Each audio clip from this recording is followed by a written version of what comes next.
The devil often wants us to accuse God of not being good because we perceive that he hasn't done something for us.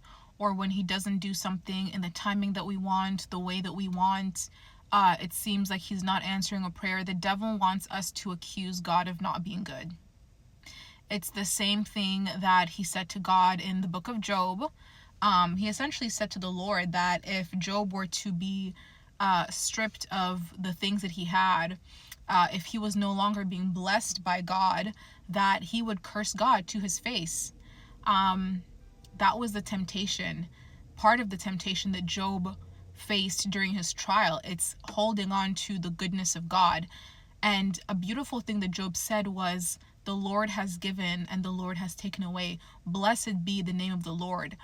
Job knew the Lord that had given him. Job still had a remembrance and an understanding of the God who had blessed him. And when we go through difficult things, it's important that we still hold on to the God who parted the Red Seas for us, the God who has done a host of other miracles for us. It's so easy to focus on the one thing that isn't going your way that you almost forget all of the other good things that God is doing for you, the things that are going your way, the things that he has done for you.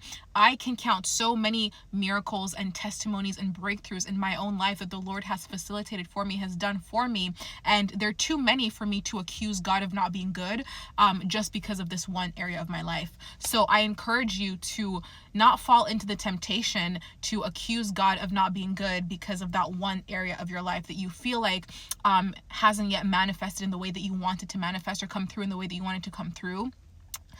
It's the same thing that the children of Israel did in the wilderness that got God so upset with them, is they kept almost accusing God of not being good anytime they faced a setback. And God became so angry with them that he promised them that they would not see the promised land because of the ways that he had tested, that they had tested him and accused him basically of not being good.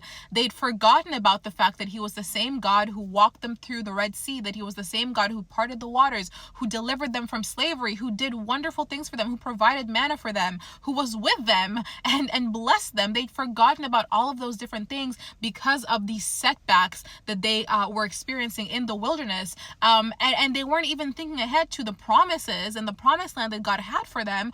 All they could think about was the wilderness and what I don't have right now. And that caused them to blame the Lord and mischaracterize him almost as if he wasn't good. And I hope that we don't do the same things when we go through seasons of our lives where we feel like we're in a wilderness, it's barren. I hope that we don't fall into the temptation of mischaracterizing God as not being good, and while forgetting the blessings and the goodness of God in our lives. And that's one thing that I refuse to do. I refuse to forget about the amazing and wonderful things that the Lord has done for me all throughout my life. I refuse to accuse God of not being good, of not being faithful, of not being a good and wonderful God just because of a setback that I'm experiencing in my life. I will not do it. I will not curse the Lord. And I encourage you to remember who the Lord has been to you, even in your difficult times. So God bless you.